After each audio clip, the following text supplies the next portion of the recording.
Hollywood and legend give us a simple, brutal Spartan law: never retreat, never surrender. The image of 300 warriors at Thermopylae, facing an empire and choosing death over a single step back, seems to be all the proof we need.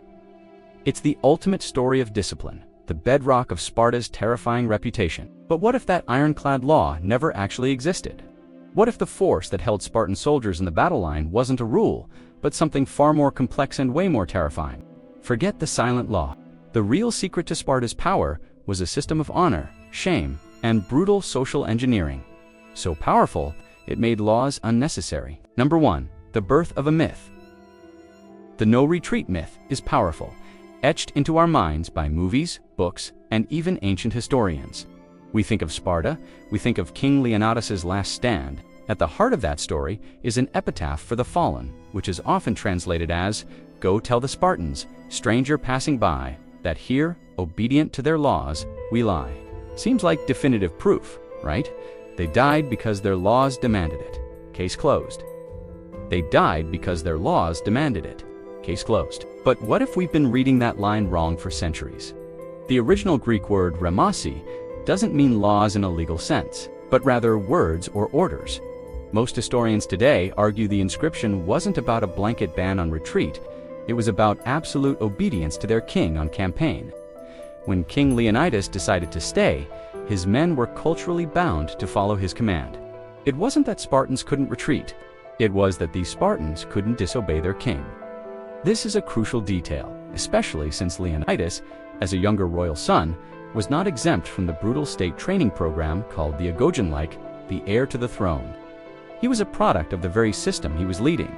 Over time, this nuance was lost, romanticized by later writers who saw Sparta as a perfect, if savage, society.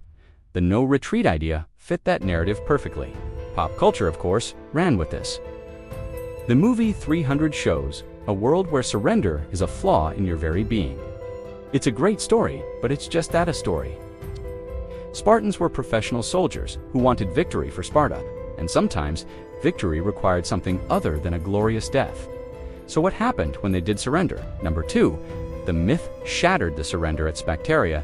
For all the talk of a no-retreat, no-surrender ethos, one historical event shatters the myth completely: the Battle of Sparta in 425 BC.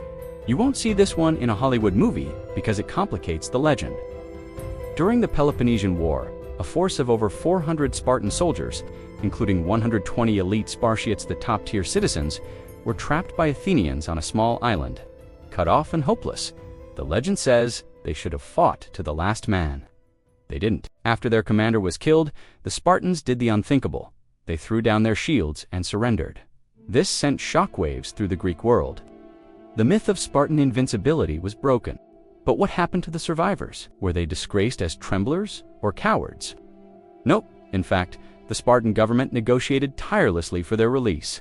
When the men returned, they weren't treated like outcasts. Why? Because Spartans were pragmatists. Dying for no reason wasn't brave, it was wasteful. Because Spartans were pragmatists. Dying for no reason wasn't brave, it was wasteful. Those 120 captured Spartiates were a huge loss to Sparta's tiny elite population, and getting them back alive was more valuable than having them die for a lost cause. Sparta proves that surrender, while undesirable, was an option when it served the state. So, if there wasn't a law, what was the engine driving their legendary discipline? If you're finding this, look at the reality behind the Spartan myth. Interesting. Make sure you subscribe and hit the bell icon. We release videos every week that peel back the layers of popular history to reveal the forgotten truths underneath. Number 3, the true law, a system of social engineering. The real secret to Sparta's power wasn't a single law, but an all-encompassing system designed to engineer the perfect soldier. This system is attributed to a legendary, possibly mythical figure named Lycurgus. Whether he was a real man or not, his reforms, known as the Great Retra, rebuilt Spartan society from the ground up with one goal: make the individual completely subordinate to the state. This process started at birth. A newborn was inspected by elders, and if found to be ill-born and deformed, it was left in a chasm known as the apothecary. While some sources claim they were thrown, it's more likely they were abandoned to practice called exposure.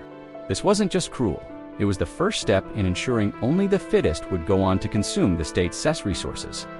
If a boy survived infancy, he was taken from his family at age 7 and entered the agaji, a brutal state-run training regime that would dominate his life. This was only for the small elite class known as Spartiates. It wasn't just military training, it was psychological conditioning. Boys were underfed to encourage stilinga, lesson in stealth. If caught, they were beaten, not for stealing, but for the clumsiness of getting caught.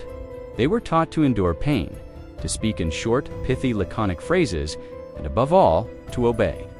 By the time a man graduated, the state was his family, and its survival was his only purpose. Lycurgus also supposedly eliminated wealth and luxury by banning gold and silver, forcing citizens to use heavy, worthless iron money.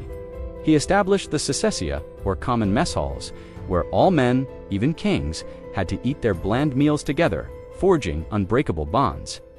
This entire system from birth to death was the true Spartan law. Number 4.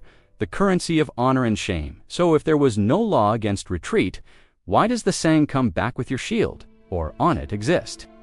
This famous phrase, supposedly said by Spartan mothers, perfectly captures the psychological force that made a formal law redundant. To get it, you have to understand the Spartan shield, the hoplon.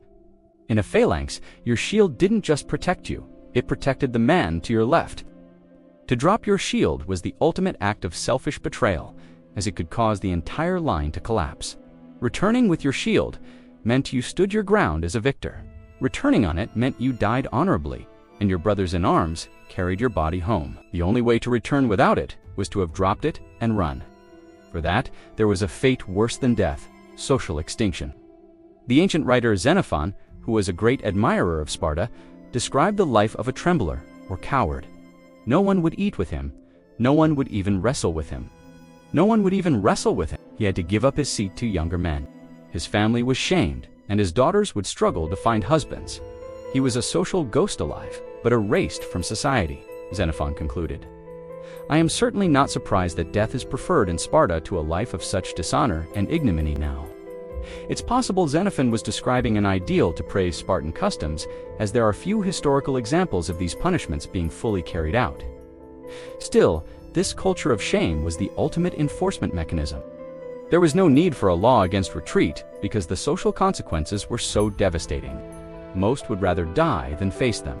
The fear wasn't of the state's punishment, but of being abandoned by it and losing your honor, which in Sparta was everything. The idea of a silent law forbidding retreat is a powerful legend. It gives us almost superhuman warriors, immune to fear. But the truth is far more complex and, in many ways, more impressive. The Spartan war machine wasn't built on a rule. It was forged in a societal crucible of relentless discipline, communal living, and a culture where honor was tied to the group's survival. The surrender at Sphacteria isn't an anomaly. It's proof that Spartans were calculating strategists, not suicidal fanatics. And the legend of Thermopylae isn't about a law. It's about obedience to a commander and a commitment to a strategic goal. The real secret of Sparta isn't a silent law, but a society so completely programmed that a law like that was simply unnecessary. So, which do you think is more powerful? A law that forces you to fight, or a culture that makes you ashamed to even think about running? Let us know in the comments below.